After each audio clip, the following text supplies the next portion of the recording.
Good morning and welcome to Monday Mastery Moments with Michelle Live, where you find tangible ways to live a fulfilling and enriched life that you've worked for and are working so hard for. I'm live Monday at 6 a.m. As you can see, are you ready? And you can find me on Facebook, YouTube, Twitter, LinkedIn, and I'm here to give you your wake up call. Hey, make sure you follow me on your platform of choice so that you don't miss a single episode. And you wouldn't want to do that. So, hey, Michelle O'Neill here, and I love a great conversation. So, why don't you join me as we jump right on into today's mastery moment and take a closer look at why being a superwoman isn't always a role that we want to take on or need to take on. So today we're going to hop into, getting to our destination faster, right? We all want to get there faster. And then we're going to talk about being all things to all people. Impossible. And finally, we're going to talk about Miss Independent. So I can't wait to jump on. Listen, if you're here for your first time, just go ahead and tell me that you're a newbie. And if you have any comments or questions, just drop them in the chat so that I can answer them here live. Or make sure if you're here on a replay, you put hashtag replay. But I do want to get back to you and acknowledge you. So, with all that said, managing life it's no easy task, right? And managing family, career, community, and self is difficult to say the least.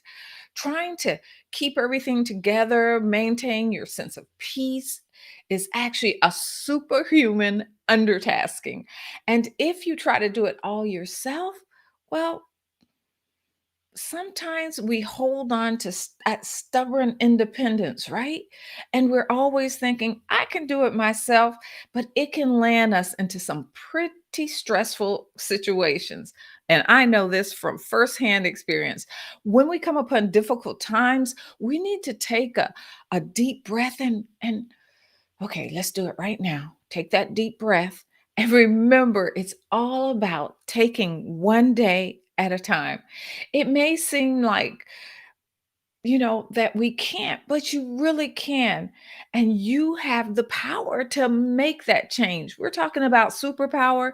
Well, that's the power that you have the power to make that change by asking for help. You can't do it all on your own. No woman is an island, and she's definitely not superwoman either. So let's get into our first point, right? Getting there faster. I do like saying right, don't I? But that's all good. So, getting there faster, getting to your destination faster.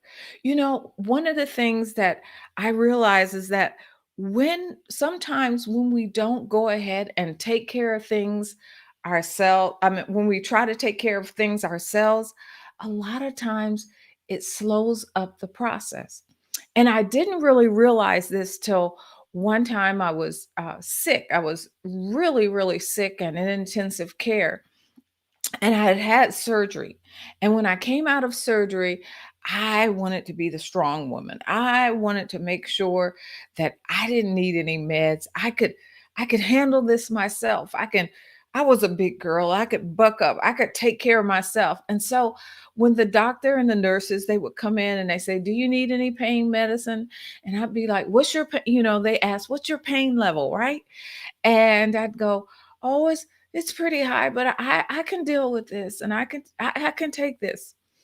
And so one of the nurses came in and and she said, "You know what? I want to tell you something." She says, "When you're not taking the medicine, if you're in pain, it's okay to take the medicine. It's not going to be every day. You're not going to get addicted to it. We're just going to give you enough to alleviate the pain so you heal faster." I'm like, "What?" She said, "You heal faster when you take the pain medicine because then you're more able to do the things that you need to do and take care of the tasks that you need to the tasks that you need to take care of, right? So one of the things is when you allow others to help you, you help speeding up your what I call your recovery, and you reduce the chances of complications in our life.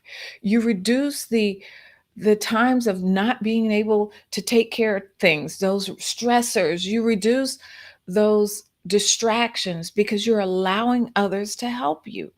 And I wasn't allowing that medication to help me and take care of the pain and control the pain.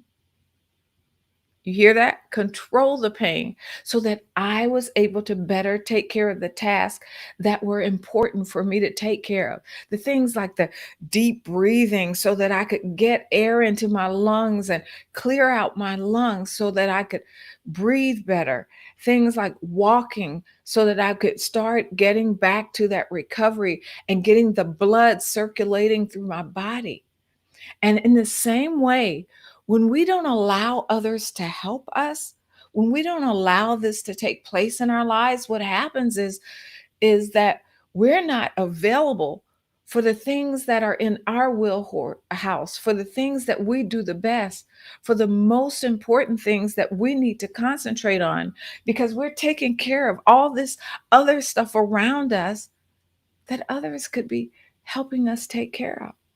So, when you want to get to your destination faster, when you want to accomplish more, help is needed and it's okay to get the help. And so, one of the things I ask myself in that point is, this is my doctor, right? Do I really trust them as my professional? If I'm paying for them, if I've hired them to do something, and in this case, take care of me because they were better at it. They knew better what was best for me. Do I trust them? And if I trust them, why don't I let them do their job? How many times in our lives, at work and at home, we say we trust those that we love or we trust those that we've hired, and we don't allow them to do their job because we feel that nobody does it better. And so what we do is we suffer unnecessarily. We put that stress and that frustration all on ourselves, and we suffer unnecessarily because we're not allowing those around us to do what they were hired to do, or to help us, or to support us. And so what I'm saying to you is, if you want to get there faster, if you want to get to your destination all in one piece, feeling whole, better, energized, rejuvenated, then it's okay to ask for help. It's okay to get help. And so now you don't have to suffer unnecessarily. And then what other thing do we do when we don that cape that of that super cape?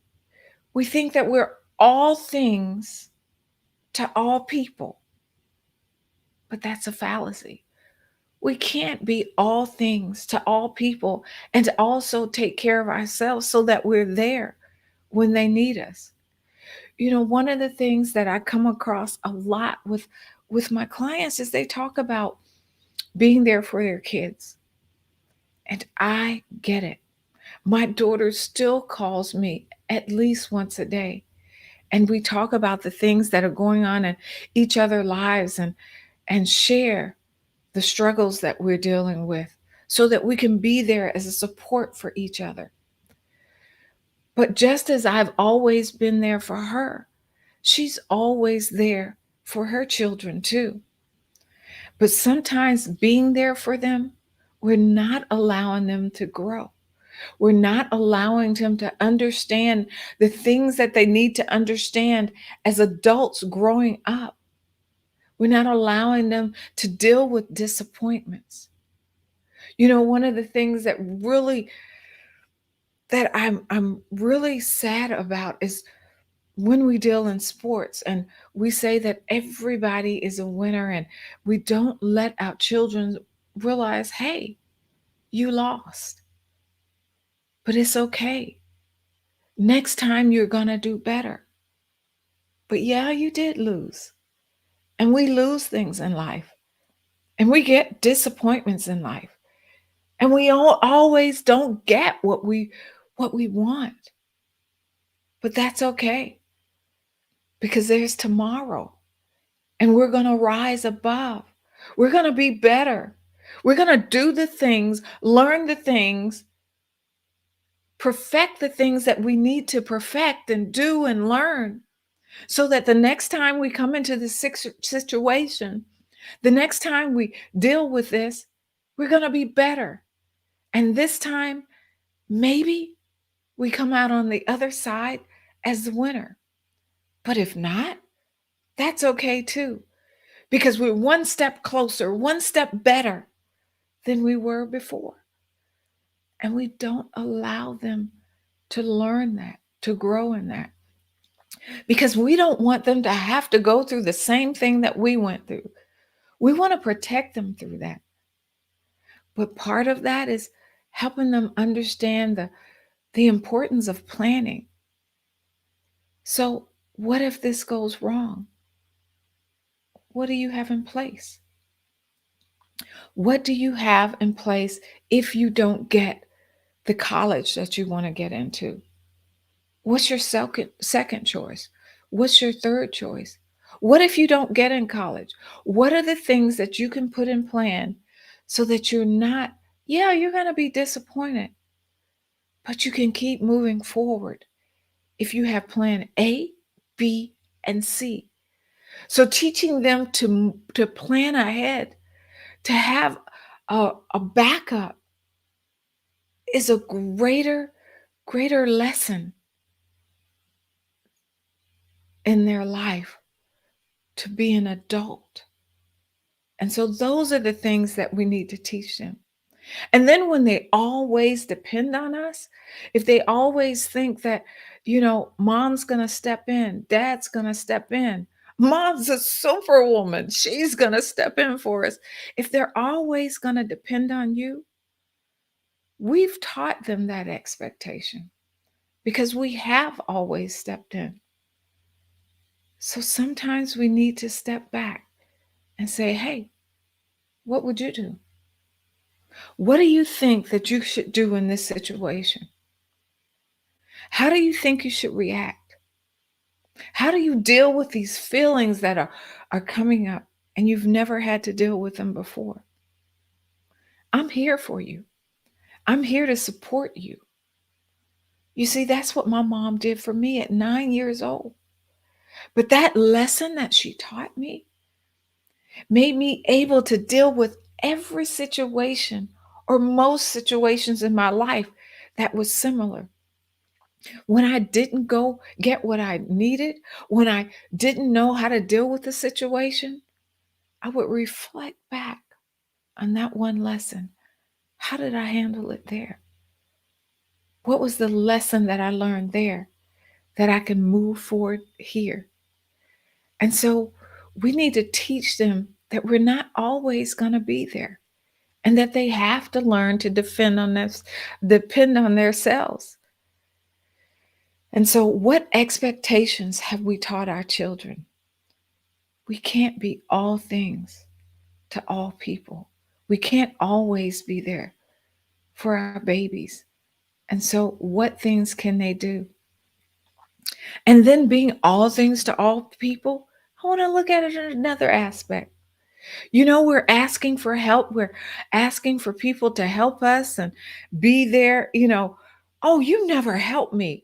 I've got to do the laundry. I've got to cook. I've got to clean the house. Or at work, you ask me to do the filing and and be there and do the presentation and whatever else that you're always doing. But are we allowing people to help us? Have we allowed them to do the things that we have delegated to them without stepping in? Most of the time, not. Are we allowing those to help us not be perfect? Okay, maybe they can't do it like you, but they're doing it. Maybe we need to take the time to teach them, or maybe we need to allow them to find their way to do things. The point is that they reach and get the things done that we want them to do, that they reach the destination that we've put out there for them. But we need to allow them not to be perfect and teach them in their imperfections if we know a better way, but also allow them to grow and learn on their own.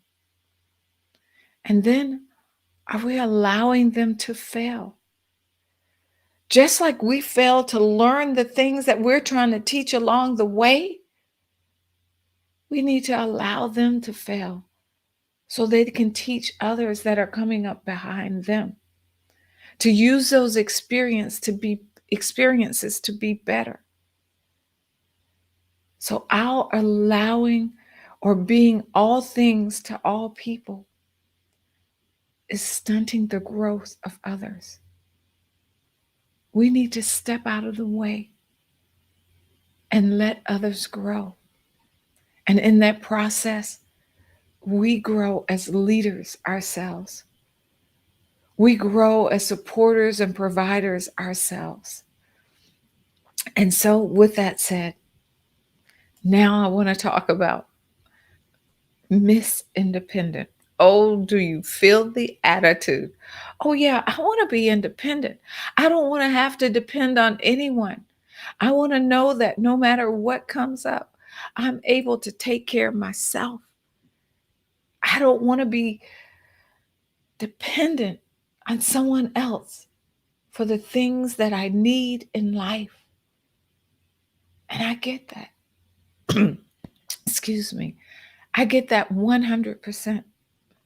But let's look at what independence is. You know, when I start thinking about that, because I'm independent, I know that I can depend on myself. But I want to get I looked it up because I wanted a greater understanding of what being independent was. And so being independent is being free from outside control, not depending on another's authority. So that's outside control. But nobody can control what's in here. Nobody controls our thoughts, how we react. And so we can be free from outside control and authority and still have help. And so independence is also not depending on another for your livelihood or substances. And so I'm not saying let someone pay for your bills or depending on someone else for your livelihood. That's not what I'm talking about.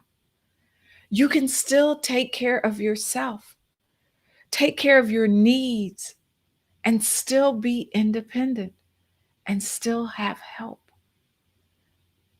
Did you get that? I'm not telling you to depend on someone to the point that they're taking care of you. I'm saying be independent, but you can still have help. And then being independent is able to think and act for yourself. Duh.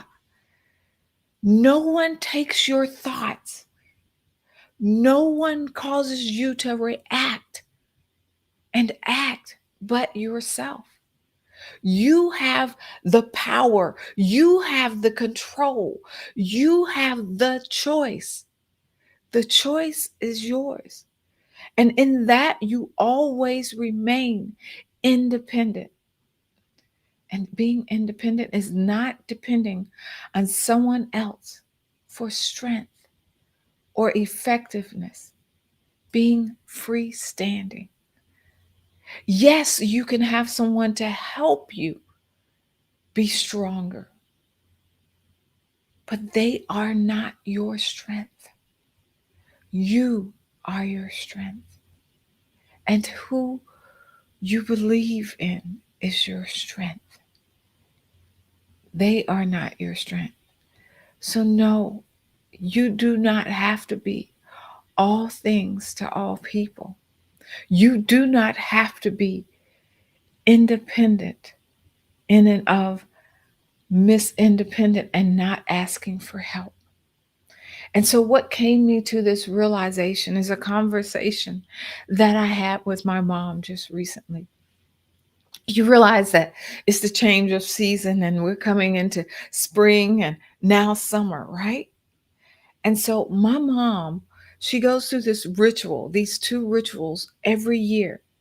There's changing things in the home during the winter and the fall, and changing things during the spring and summer. Things like the bedding in your house and the curtains. And so every time my mom does this, she does it by herself. She can't wait for anybody else to help her. And so she does things like climb up on ladders. And my mom, and mom, don't get mad at me if you watch this, but my mom is 85 years old. So the thought of her climbing and going up into the attic and bringing down boxes of her curtains and stuff scares me. And the thought of her climbing on the ladder because she want to clean her windows and that she wants to put up her curtains is fear in my heart. And so I'm always fussing at her, Mom, why are you getting on that ladder? Why can't you wait till I come there and help you? And she says, I can't wait for everybody else. I can't depend on everybody else. When I need to get some things done, I need to get them done. And so she does things like goes to Sam and get them to put the water in her car. And then she's going to try to bring the water in herself. That's heavy. Mom, ask for help. She has neighbors around who are more than willing to help her. But she doesn't, I don't want to have to ask people for help. And so this is still a fight that we're having. But I'm sure in this illustration, you understand that sometimes it's okay to ask for help. And people are there more than willing to give you the help that you need. All you have to do is ask. They're waiting for you to ask. They have no problem with you asking. My mom actually hates asking me for help. And I'm like, but mom, I'm your daughter. I should help you. You've helped me all your life. You've been there for me all your life. So being a superwoman doesn't mean you cannot ask for help. It's okay to take off that cape, lay it down, and ask for help. Because in this case, you have to think of your safety. Is this a safe act for you to do? Is it safe for me to step into this chore, this thing, whatever it is? Is it safe? Then ask yourself, do I have the expertise? Is this in my wheelhouse? Do I have the expertise to do this? Or is someone else better at doing this that I can allow to help me to do this so that I can be strong in the things that I am strong in? And then ask yourself, am I allowing others to serve me, to be better at what they do? You know, allowing others to serve is serving them. And then ask yourself, is this an old way of thinking that I'm holding on to? Is this an old way that I should give up and allow others to help me? Hey, Dr. D. Nicole, it is so good to see you there. And yes, we should use others or should ask others for help and allow them to help us. Absolutely. And so, with that, I'm asking, are you trying to be a superwoman? Or is it time to lay down that cape and let others step into your life and the service that they were meant to do? Normally I'm with you every Monday, but this week I am so excited to because I have something special and it's coming tomorrow, Tuesday. So keep an eye out tomorrow morning for what I have for you. Join our community if this is something that you really love being a part of and seeing every Monday morning. Join our community, the Monday Crew, where you can get more tidbits, techniques, and tips so that you can master your Monday and your life. And you can do that by actually going to meet.michelleoneil.com. And I have a special gift there for you too. But I'd love to keep this conversation going. Look, I'm thrilled that you were able to hang out with me today for our Monday morning chat. You are amazing. And I hope you enjoy this live. And if you haven't done so already, make sure that you subscribe, follow, or register whatever platform that you are on because you don't want to miss a single episode. Want to know what I'm up to? Remember, go ahead to meet.michelleoneil.com and find out the next thing that I'm up to and get your free gift. Let me know how I can serve you further and support you further as you master every day like it's your Monday. Take care. Bye bye.